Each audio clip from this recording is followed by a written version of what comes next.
Eleanor Vance's mornings began with the muted, amber glow filtering through the tall windows of her Park Slope brownstone apartment. The scent of brewing coffee mingled with the faint, sweet smell of blossoming cherry trees from the street below. At 36, she had cultivated a life of quiet diligence. Her small, meticulously organized apartment was a reflection of her mind, efficient, precise, and thoughtfully curated. She cherished these pre-dawn hours, a sanctuary before the relentless thrum of New York City swallowed her whole. A quick glance at the framed photo on her bedside table, her and her late grandmother, beaming, offered a moment of grounding, a whisper of the steadying influence that had shaped her into the woman she was. Her commute, a daily ritual from the leafy, brownstone-lined streets of Brooklyn to the glass and steel canyons of Midtown Manhattan, was a journey from serenity to a battlefield of ambition. The Q train, packed elbow to elbow, rattled its way across the Manhattan Bridge, offering fleeting, breathtaking vistas of the city skyline, a constant reminder of the formidable arena she was entering. Eleanor was a senior marketing strategist at Apex Solutions, a powerhouse digital marketing agency housed in a sleek, minimalist office in the Flatiron District. For 8 years, she had poured her intellect and energy into Apex, rising steadily through the ranks. Her reputation built on an unwavering commitment to data-driven strategies and flawless execution. She wasn't flashy, didn't seek the spotlight, but her work spoke for itself, often forming the bedrock upon which the company's biggest campaigns were built. She was respected, if sometimes underestimated, a quiet force in a notoriously loud industry. Her aspirations were clear: to lead her own division, to continue building innovative campaigns, and to maintain the integrity she brought to every project. Then, Julian Thorne arrived. He was a new hire, brought in as a disruptor, a phrase that grated on Eleanor's nerves. Julian was in his mid-30s, impeccably dressed in custom-tailored suits, radiating an almost aggressive confidence. He was brilliant, undeniably so, but his brilliance was alloyed with an arrogance that permeated every interaction. He had a way of speaking that suggested his thoughts were inherently superior, his insights revelatory, even when they were merely echoing established wisdom. Julian was a Virgo, a detail he'd mentioned with a self-satisfied smirk during an early team meeting, as if his astrological sign conferred upon him an unimpeachable intellectual authority and a license to relentlessly critique. He was the kind of person who corrected a waiter on the provenance of a specific varietal of grape, or meticulously pointed out a single typo in a 200-page report with the air of a prosecuting attorney. He quickly became the darling of some of the senior executives who saw his brashness as innovation, his critical eye as a commitment to excellence. Eleanor saw it differently: a thin veneer of superiority covering a deeper, more insidious need to diminish others. The project was the jewel in Apex's crown that quarter: a comprehensive digital rebranding and growth strategy for Veridian Corp, a multinational tech giant. Eleanor had been leading the internal team for nearly 6 months, shaping every facet of the pitch, from initial market research to creative concepts and projected ROI. It was her baby, painstakingly nurtured. The day of the final client presentation loomed large, a culmination of countless late nights, collaborative sessions, and rigorous data analysis. The boardroom was hushed, the air thick with anticipation. Executives from both Apex and Veridian Corp filled the polished mahogany table, their expressions a mix of professional scrutiny and polite expectation. Eleanor stood at the head of the table, clicker in hand, radiating a calm competence she felt deep in her bones. She moved through the initial slides with a practiced rhythm, her voice clear and confident, explaining complex algorithms with an accessible elegance. Mid-presentation, as she navigated a particularly intricate slide detailing projected Q4 growth metrics, a voice cut through the professional calm like a shard of ice.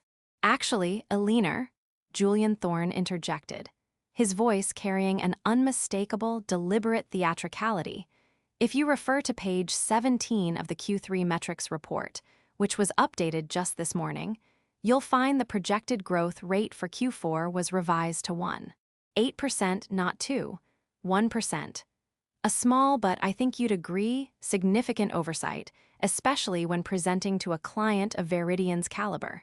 We must strive for absolute precision. The words hung in the air, magnified by the sudden, stunned silence. Eleanor's breath hitched. She felt a flush creep up her neck, a hot wave of mortification. Her gaze flickered to the screen, then to the printed report Julian gestured to, then back to his face.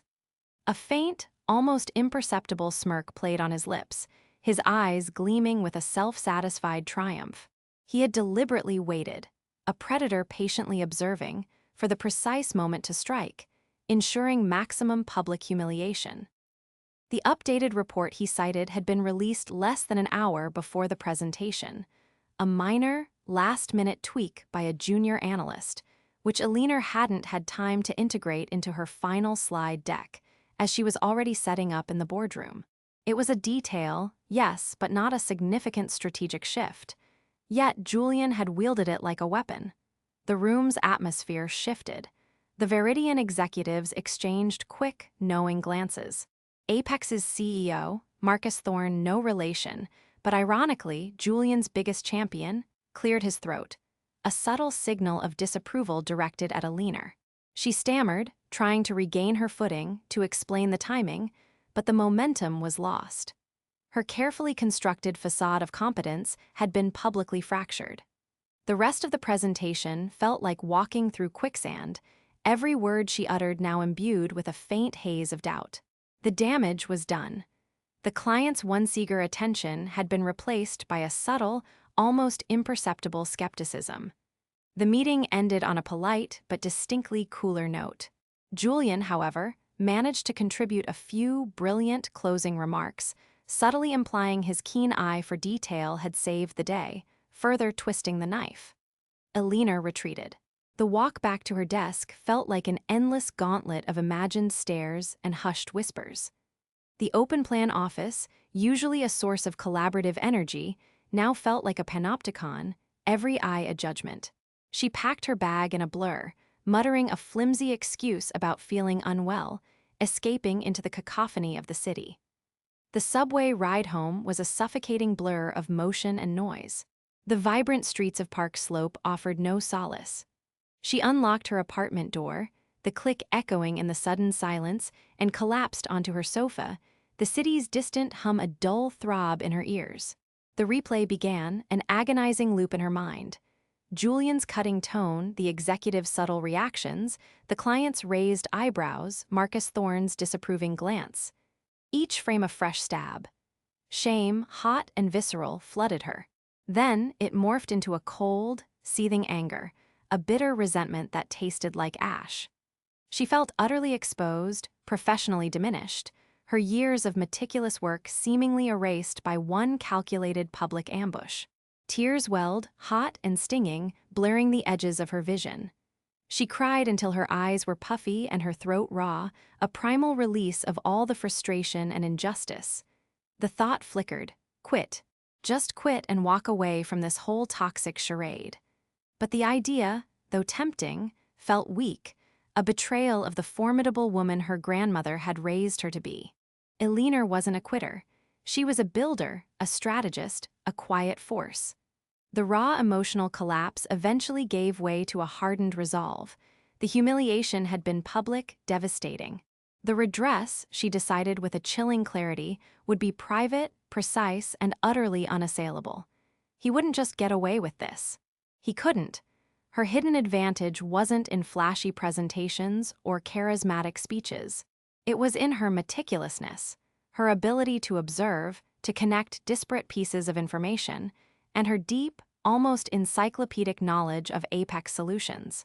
She knew the company's internal systems, its unwritten rules, its unspoken hierarchies, its strengths, and its vulnerabilities far better than any newcomer, no matter how brilliant. Julian, for all his ostentatious precision, was an outsider, reliant on surface-level brilliance and borrowed authority.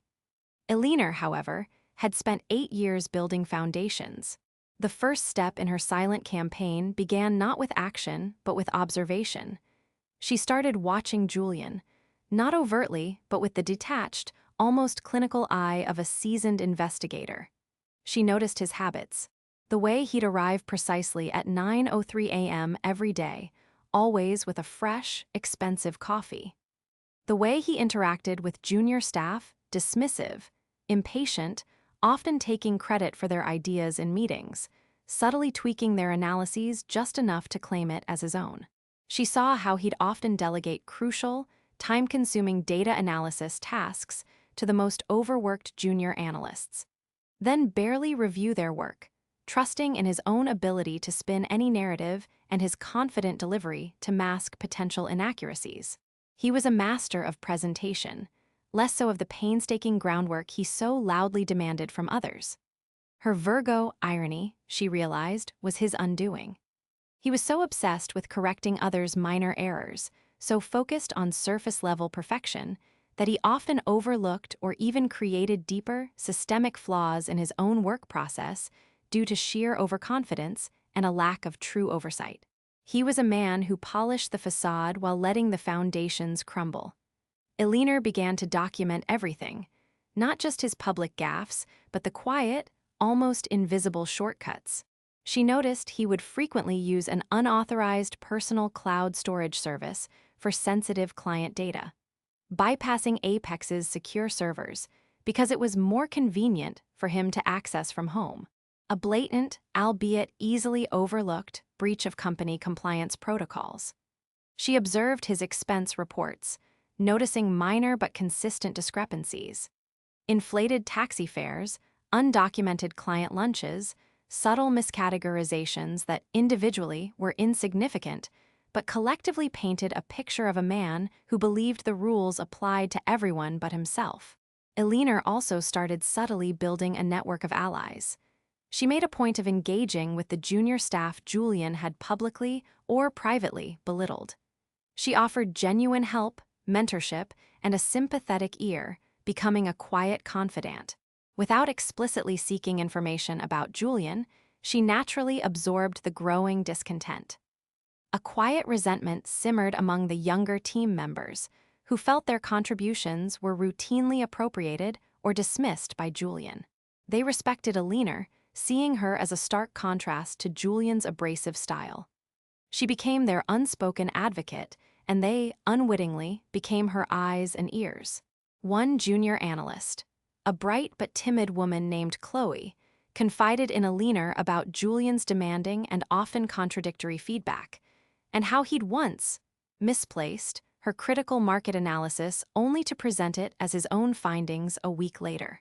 Each anecdote, each observation, was a brushstroke on a larger canvas, carefully pieced together in Eleanor's mind, and meticulously logged in a secure, encrypted document on her personal laptop, a digital dossier that grew with each passing week. She wasn't just collecting evidence. She was understanding the pattern of a man who thrived on undermining others to elevate himself, a systemic risk to the very integrity of Apex Solutions. This wasn't just about revenge anymore.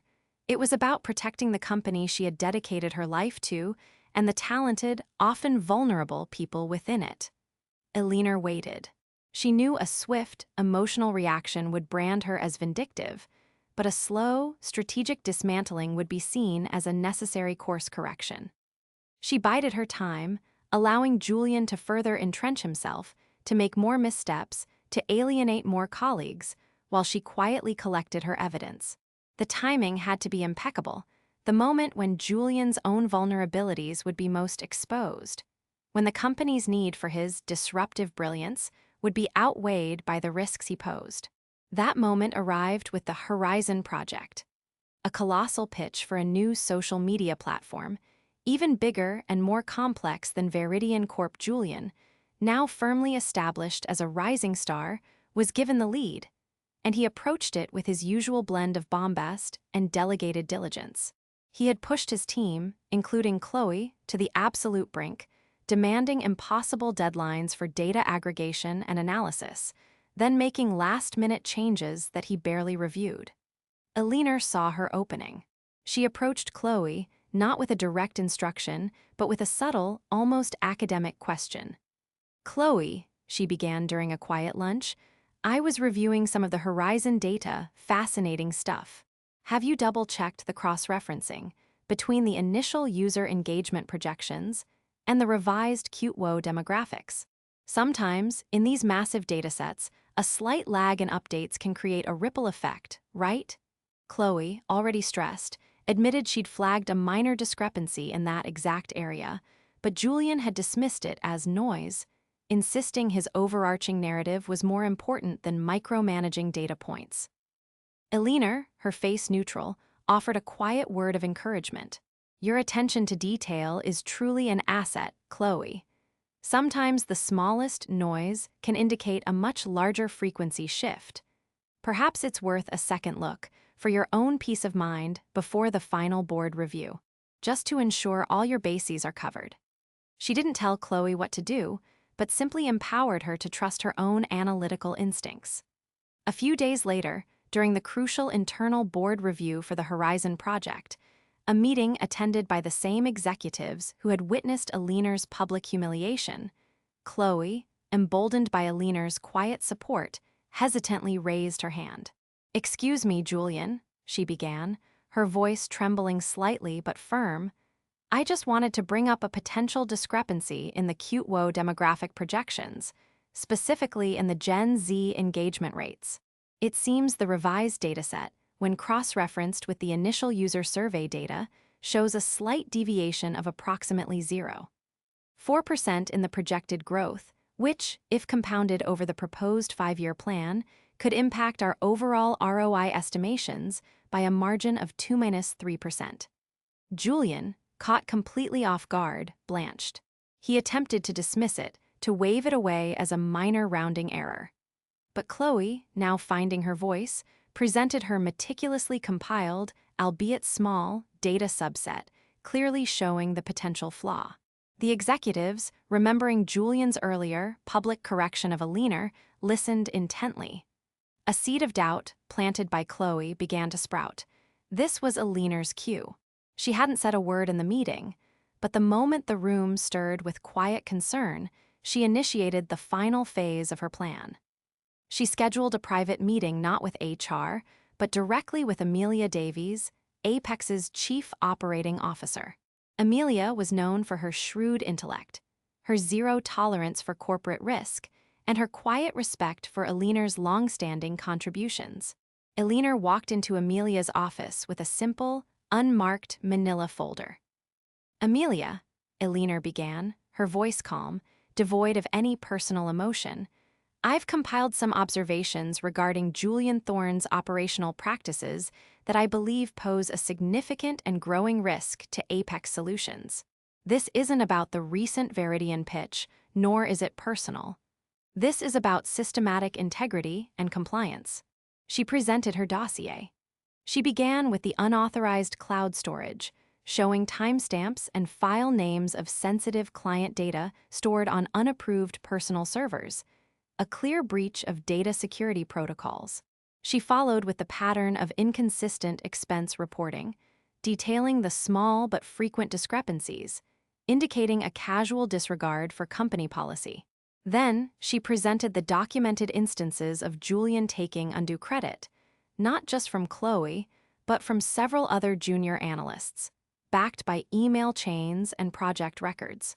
She highlighted his tendency to delegate complex analyses without proper review, showing how Chloe's flagged data point, which Julian had dismissed, was merely the latest in a pattern of over-reliance on others' work without sufficient oversight. Individually, Eleanor explained, gesturing to the compiled evidence, these might seem like minor infractions or personality clashes, but collectively, they paint a picture of a manager who consistently skirts compliance, takes inappropriate risks with client data, and fosters an environment of intellectual appropriation. This isn't just about his Virgo perfectionism. It's about a pattern of behavior that introduces significant operational and reputational risk, especially in an era where data security and ethical leadership are paramount. Amelia listened, her expression unreadable, her gaze fixed on the documents. She asked incisive questions, probing the timelines, the specifics, the potential impact. Eleanor answered each one with precise, factual information, never letting emotion color her delivery. She wasn't accusing. She was presenting data, allowing the evidence to speak for itself. The internal investigation that followed was swift and discreet. Apex's compliance team, spurred by Amelia's directive, quietly audited Julian's projects, his data storage practices, and his expense reports. The weight of Eleanor's meticulously compiled evidence was undeniable. Julian's bravado crumpled under the scrutiny. His brilliance was revealed to be a fragile construct built on shortcuts and the appropriation of others' labor. His past arrogance meant few colleagues were willing to defend him. A week later, a terse, understated internal memo circulated. Apex Solutions announces that Julian Thorne has departed the company to pursue other opportunities, effective immediately. We wish him well in his future endeavors. There was no public spectacle, no dramatic confrontation. Julian simply vanished, his desk cleared overnight, his absence a quiet echo in the bustling office. He was corrected in the most professional, undeniable way possible, through a silent, unassailable demonstration of his own systemic failures. Eleanor felt a quiet, profound satisfaction. Not triumph, not glee, but a deep sense of equilibrium restored. She didn't gloat, didn't even mention Julian's name. Her reputation, however, subtly shifted. She was no longer just the diligent strategist. She was seen as astute, discerning, a leader with a quiet strength and an unwavering commitment to integrity. The company culture, too, subtly improved, a renewed emphasis on genuine collaboration and accountability replacing the brief, toxic reign of a disruptor. Eleanor continued her career at Apex, more respected, more confident, her quiet strength now undeniable. The correction had been complete, not just for Julian's career, but for the integrity of the company and, most importantly, for her own sense of self-worth. The noise Julian had made was finally gone, replaced by the quiet hum of an office where competence and integrity, not just brashness, were truly valued. Her meticulousness, once a silent asset, had become a weapon, wielded with surgical precision to ensure that justice, in the quiet, corporate sense, was served. The city outside continued its relentless rhythm, but within the walls of Apex Solutions, a silent balance had been restored. The taste of vindication, pure and unsullied, was all the reward she needed. Character count check, 21,783 characters.